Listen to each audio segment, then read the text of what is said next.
नमस्कार, मी सचिन गव्हाणे आपलं स्वागत करतो मेट्रो नाईट या बुलेटिनमध्ये। बुलेटिनची सुरुवात करूयात एका ब्रेकिंग बातमीनं। बाबा सिद्दगी यांनी अजित पवारांची भेट घेतल्याची माहिती आहे। बाबा सिद्दगी काँग्रेस सोडून अजित पवार गटात जाणार का, अशा चर्चा देखील ज्या आहेत त्या रंगत आहेत। अजित पवार गटाकडून बाबा सिद्दगी यांच्या नावाची राज्यसभेसाठी चाचपणी केली जाते। अजित पवार गटात जाण्याचा कुठलाही निर्णय नाही अशी माहिती आमदार जिशान सिद्दगी यांनी दिली आहे। तर वडिलांसंदर्भात काही बोलणार नाही असं देखील जिशान सिद्दगी यांनी म्हटलेलं आहे। ही महत्त्वाची बातमी आपण पाहतो आहोत। मुंबई काँग्रेसला धक्का बसणार का, असा चर्चा जी आहे ती सुरू झालेली आहे। बाबा सिद्दीकींनी अजित पवारांची भेट घेतल्याची माहिती जी आहे ती मिळते। आपले प्रतिनिधी अक्षय मंकणी जे आहेत ते आपल्यासोबत फोन लाईनवरती जोडले गेलेले आहेत। अक्षय, खरं म्हणजे काँग्रेसमधून आता मोठे नेते पुन्हा एकदा अजित पवार गटात आणि शिंदे गटात जाणार का, अशी एक चर्चा रंगलेली आहे आणि पुढचा नंबर बाबा सिद्दीकींचा आहे का, अशी एक चर्चा जी आहे ती राजकीय वर्तुळात आहे। काय अधिक अपडेट?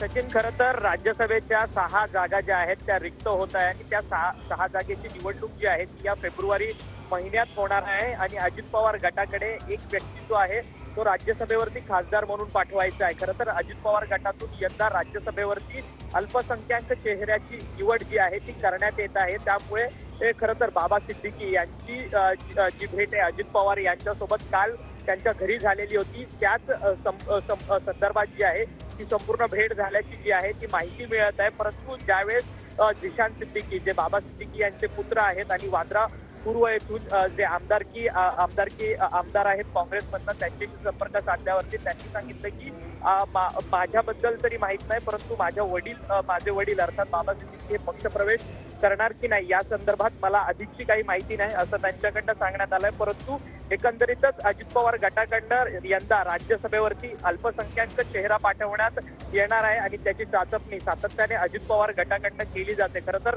नवाब मलिक हे त्यांच्या पक्षातील जुने अल्पसंख्याक चेहरा म्हणून समोर होते, परंतु नवाब मलिक यांना जर राज्यसभेवरती पाठवलं गेलं तर त्याचा कडाडून विरोध जो आहे तो भाजपकडनं होणार आहे। त्यामुळे अजित पवार गट जो आहे तो अनेक अल्पसंख्याक चेहऱ्यांची चाचपणी करताना पाहायला मिळते। त्याच अनुषंगाने बाबा सिद्दीकी आणि अजित पवार यांची काल जी आहे ती भेट असू शकते अशी राजकीय वर्तुळात जी आहे ती चर्चा रंगली जाते। सचिन, धन्यवाद अक्षय या संपूर्ण सविस्तर माहितीसाठी।